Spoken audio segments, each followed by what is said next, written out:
करोड़ का भरोसा नहीं है आप लोगों को? किस पर? जांच एजेंसियों पर। कौन सी जांच एजेंसी? आईटी जो जांच एजेंसियां पूरी तरह से सरकार के सामने नतमस्तक हो चुकी हैं और गुलाम की तरह काम कर रही हैं। उन्होंने प्रधानमंत्री की शपथ नहीं ली थी जांच एजेंसियों ने संविधान की शपथ ली थी। क्या संविधान के तहत काम कर रहे हैं? अगर जांच एजेंसियों के भरोसे की बात है तो जितने भी पत्रकारों को उठाया, इनको कोई नोटिस दिया? नहीं दिया। इनके यहाँ घर में जो है उन्होंने सर्च किए, क्या सर्च वारंट था उनके पास में? नहीं। एफआईआर की कॉपी दी उन्हें? नहीं। जो लीगल फॉर्मेलिटीज हैं आप उन्हें तो पूरा कीजिए पहले, तभी तो लगेगा। कोर्ट क्यों नहीं चले जाते हैं? अगर निश्चित रूप से जाएंगे, वहां भी जाएंगे। इसमें कोई अभी कहीं सुप्रीम कोर्ट हर बंद नहीं आरोपी होगी। कहेगा कि हमारे खिलाफ साजिश हो रही है। बिल्कुल साजिश हो रही है। आरोपी क्या कहेगा? जो सच है सामने आ रहा है, जो सच है सामने आ रहा है।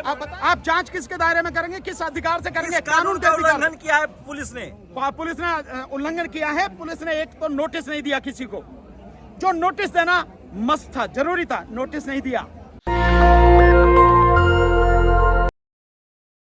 आज जो कुछ घटना घटी सुबह से लेकर उस पर क्या आपकी प्रतिक्रिया? नहीं, आज सुबह कहाँ, ये कल सुबह से घटी है। और आज भी घटना भाई नहीं घटी। ये बहुत सीधा सीधा अभिव्यक्ति की आजादी को कुचल देने का, और जो लोग इस देश का सच दिखा रहे हैं, सरकार का सच दिखा रहे हैं, और मोदी की तमाम झूठ और नाकामियों को और उनके भ्रष्टाचार को, उनकी बेईमानी को लोगों के सामने ला रहे हैं, उनको कुचलने का, उन आवाजों को दबाने का एक घिनौना षड्यंत्र है।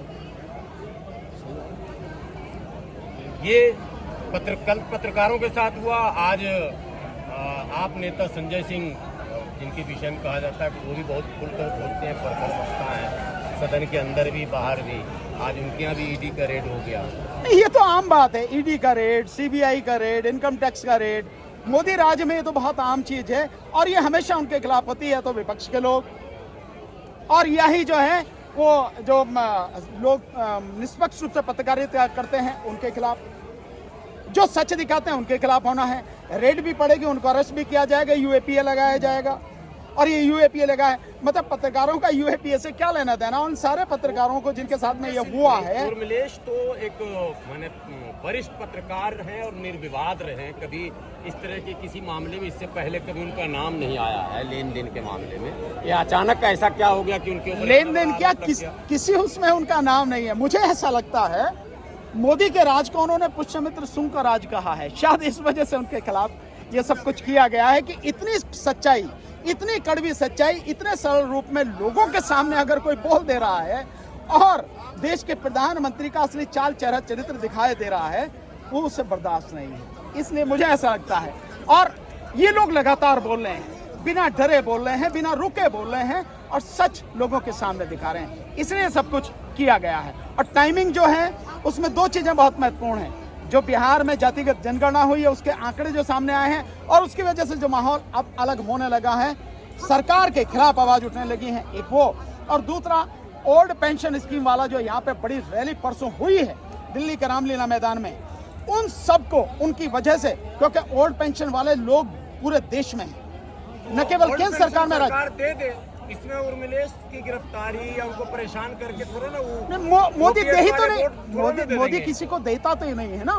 दे नहीं सकता है वो, मोदी उसकी फितरत नहीं है, इसलिए वो सारी चीजें हैं। नहीं तो कब का हो जाना था, इसमें क्या दिक्कत थी? और देना नहीं है, देना क्या है? आरएसएस को देना है। देना किसे है? अपने 1500 करोड़ का भरोसा नहीं है आप लोगों को? किस पर? जांच एजेंसियों पर। कौन सी जांच एजेंसी? आईटी जो जांच एजेंसियां पूरी तरह से सरकार के सामने नतमस्तक हो चुकी हैं और गुलाम की तरह काम कर रही हैं। उन्होंने प्रधानमंत्री की शपथ नहीं ली थी जांच एजेंसियों ने संविधान की शपथ ली थी। क्या संविधान के तहत काम कर रहे हैं? अगर जांच एजेंसियों के भरोसे की बात है तो जितने भी पत्रकारों को उठाया, इनको कोई नोटिस दिया? नहीं दिया। इनके यहाँ घर में जो है उन्होंने सर्च किए, क्या सर्च वारंट था उनके पास में? नहीं। एफआईआर की कॉपी दी उन्हें? नहीं। जो लीगल फॉर्मेलिटीज हैं आप उन्हें तो पूरा कीजिए पहले, तभी तो लगेगा। कोर्ट क्यों नहीं चले जाते हैं? अगर निश्चित रूप से जाएंगे, वहां भी जाएंगे। इसमें कोई अभी कहीं सुप्रीम कोर्ट बंद हर नहीं आरोपी होगी। कहेगा कि हमारे खिलाफ साजिश हो रही है। बिल्कुल साजिश हो रही है। आरोपी क्या कहेगा? जो सच है सामने आ रहा है, जो सच है सामने आ रहा है, आप बताएंगे ना। तो अमित शाह भी कहेगा कि हमको जेल में बंद किया गया था, वो कांग्रेस की साजिश। हाँ, तो वो कहे, जो भी कहे, उसका कहना वो उसका हक है। तो आप लोग लीगल सिस्टम को मानेंगे ना? तमाम लीगल institution- सिस्टम को मान रहे हैं तभी तो चुपचाप चले गए। अगर ये लोग लीगल सिस्टम को नहीं मानते तो नहीं जाते, उनके खिलाफ विद्रोह करते। आरोपियों के पक्ष में आप लोग धरना निकाल रहे हैं। नहीं, आरोपियों के पक्ष में, आरोप में अगर मैं आप पर लगा दूं आरोप से मतलब नहीं जांच है। होगा सर, कोर्ट तय करेगा ना कौन तो सही है, कौन जांच, निर्दोष है। आप जांच करने से पहले कानूनी प्रक्रिया पूरी करेंगे कि नहीं करेंगे? आप जांच किसके दायरे में करेंगे, किस अधिकार से करेंगे? इस कानून के का अधिकार। उल्लंघन किया है पुलिस ने। पुलिस ने उल्लंघन किया है। पुलिस ने एक तो नोटिस नहीं दिया किसी को, जो नोटिस देना मस्त था, जरूरी था, नोटिस नहीं दिया। सीआरपीसी में बाकायदा प्रोविजन है इसका। इसके अलावा जब आप सर्च कर रहे हैं तो सर्च से पहले आप उनको सर्च वारंट दिखाएंगे, दिखाया नहीं? किसी को नहीं दिखाया। इसके अलावा आप उनको वो कॉपी देंगे, एफआईआर की कॉपी देंगे, आपने कोई कॉपी नहीं दी। लीगल प्रोविजन आप इनका पालन नहीं करेंगे और आप कहेंगे कि यूएपीए में सर पुलिस को अधिकार है कि वो 24 घंटा आपको डिटेन कर सकती है। बिल्कुल कर सकती है, लेकिन आपको ये सारी चीजें देनी पड़ेंगी। ये आपके बाप का राज नहीं है, ये कानून का राज है। आपको देना पड़ेगा, नोटिस देना पड़ेगा, आपको जो पुलिस और ईडी एफआईआर की कॉपी देनी पड़ेगी। पुलिस और ईडी कार्रवाई करे, आप लोग अमित शाह मोदी का नाम क्यों ले रहे हैं? उन्हीं के कहने पे तो कर रही है। किसके अंडर में है ये सब कुछ? किसके अंडर में है? और क्या है, आप आरोप लगा रहे हैं कि चीन से फंडिंग है, तो चीन से फंडिंग क्या उन्होंने ली है? चीन से फंडिंग किसको है? न्यूज क्लिक को। न्यूज क्लिक का मालिक कौन है? आपने न्यूज क्लिक के मालिक के खिलाफ कुछ किया? नहीं किया। अरेस्ट हो पत्रकारों गए का क्या सर, लेना देना अरेस्ट है? हो गए वो। कौन हो गए?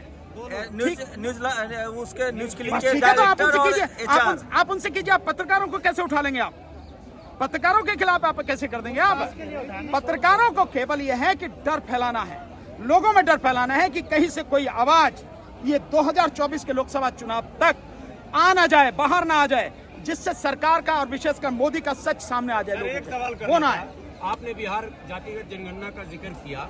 अब तक 1585 का नारा दिया जाता था, लेकिन बिहार में जो जनगणना सामने आया उसमें तो 15 है ही नहीं, वो सारे 11%। इसीलिए तो सरकार नहीं कराना चाहती है कि असली संख्या सामने आ जाएगी, और जब असली संख्या सामने आ जाएगी और लोगों को पता लग जाएगी कि हमारी इतनी संख्या है यहाँ पर, तो स्वाभाविक है कि हल्ला मचेगा, विद्रोह होगा, आंदोलन होंगे। और यही सरकार नहीं चाहती, गुमराह रखना चाहती है लोगों को, और इसी अंधेरे में वो सत्ता अपने हाथ में रख के इस देश का लोकतंत्र और संविधान खत्म करके राजतंत्र स्थापित करना चाहती है। मोदी जी खुद पिछड़े हैं। नीतीश कुमार के इस कदम का मोदी किस एंगल से पिछड़ा है? जो आदमी दिन में 6 कपड़े बदलता हो, 6 जोड़ी कपड़े बदलता हो, वो पिछड़ा है। और अगर एक मिनट, अगर पिछड़ा है तो पिछड़ों की कौन सी बात करी उसने? मोदी ने पिछड़ों की कौन सी बात करी? अगर मोदी पिछड़ा है, 90 सेक्रेटरी है सेंट्रल गवर्नमेंट में, और पिछड़ों के 2 और 3 बस। ये 27 ओबीसी के मंत्री हैं। मंत्री गए भाड़ में, काहे के मंत्री हैं? मंत्री के पास पावर कुछ नहीं है, सब सिर्फ झंडी हिलाने के गाड़ी के मंत्री हैं। उनको बंगला मिला हुआ है, गाड़ी मिली हुई है, सब कुछ है, सुविधाएं मिली हैं। सिर्फ इस बात के चलती किसकी है? आप बताइए ना। वो तो उनकी तो बाद में चलेगी, जो बाकी और आरएसएस के लोग भी उसमें हैं मंत्री, उनकी भी नहीं चलती। सब कुछ पीएमओ के हाथ में है। मोदी ने और कहा हर मैं मंत्रालय, जाति-पाति नहीं हर मानता, मंत्रालय गरीबों का के साथ हूं। हर मंत्रालय का एक सेक्रेटरी वहां बिठा रखा है। पीएमओ में सारा वही कंट्रोल करता है। और जिसकी बात आप कर रहे हैं मोदी की, कि ये कहना, झूठ के अलावा मोदी पे कुछ नहीं आता। सुबह से लेकर शाम तक झूठ, झूठ और झूठ।